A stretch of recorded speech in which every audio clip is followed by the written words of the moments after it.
If you could go back to any one of your memories and relive it for the first time, you can't change shit, it plays out the same way, where would you go?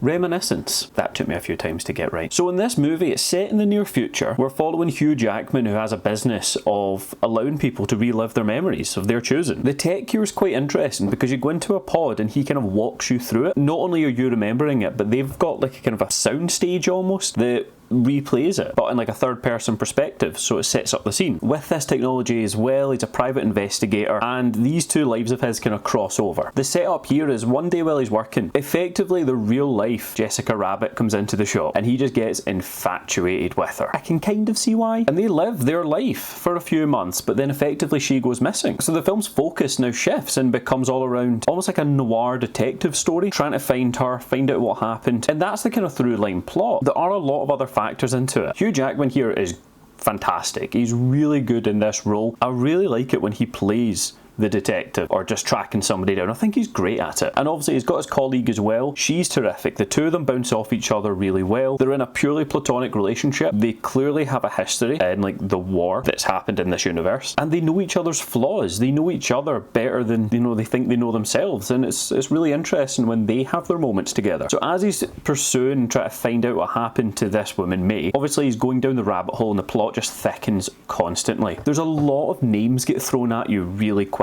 If you're going to watch this, it probably would have been helpful to have a notepad and pen just to follow the names and who everyone is and do like a bubble chart to make sure all the connections are there. It's hard to keep up. So the war that took place as well is connected to the setting for this. Now there's rising waters, the coastline cities and towns, they've been getting flooded, so they only use the upper floors of buildings. The taxis are boats. It's the scene in Inception where at like the bottom level for DiCaprio. It felt very much like that, and it didn't need to be. It didn't play any part in the movie. There was a couple of scenes where they used the water. That's done in any movie without flooding, so it wasn't really needed. I was waiting throughout the whole movie for that, that moment where it all just kind of clicks for you and you realise that all of it made sense. And this wasn't just some throwaway comment. No, it's the setting. A lot of production would have went into this, a lot of time, a lot of planning, and I don't quite understand why. It looked fantastic, don't get me wrong, but it seemed like effort that they just didn't need to make. And the technology, the best way I could describe it, and certainly I thought of it the whole time in the film, especially because it was kind of a detective and kind of all the police work in here, it felt like a reverse of the Minority Report. When they're seeing the future and they're taking people down before they do an act? In here, they're using the memories of people to find out what they know and what they experienced to try and form these connections and find out what happened to this missing woman. So yeah, it's just, if you imagine that backwards, they could have done more with it, I felt, because what would have been interesting is to explore, and if they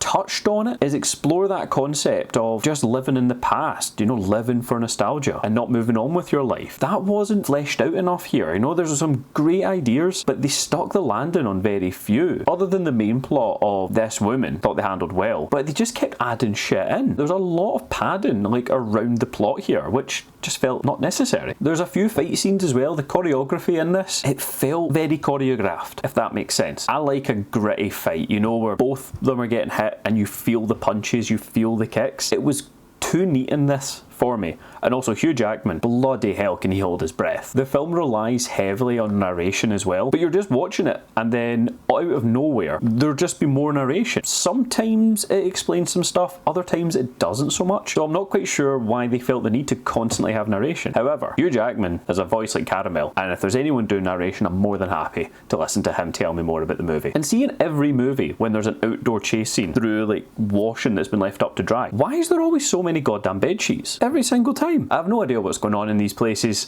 There's some questions need to be answered there. So when you're watching this, although I've said all that, it is a really good film. I thought it was a really good mystery and a good kind of detective noir film that they'd done. It's all the unnecessary padding I felt that brought that down. It's not getting the highest ratings, and I feel like that might be why. It certainly was for me anyway. But just for the detective portion, which thankfully is the main plot of this, I thought it was really good. It was really engaging and it was really well paced as well. I did enjoy it and I would recommend it. I would be saying that if you've got the time, give the movie a watch. You will enjoy it. If you like a detective, you like a mystery, and a film where you don't know what's going on and you want to kind of solve it together, this will keep your attention, it'll keep you engaged, and it does its job really well. So that was some of my thoughts on Reminiscence. Have you seen it? Do you agree with me or not? Let me know down below. And also, Keep up to date with everything I've got coming out, and there will be a lot coming over the near future. Please do hit subscribe, that would be fantastic. I always love seeing that wee number tick up. But thank you so much for watching.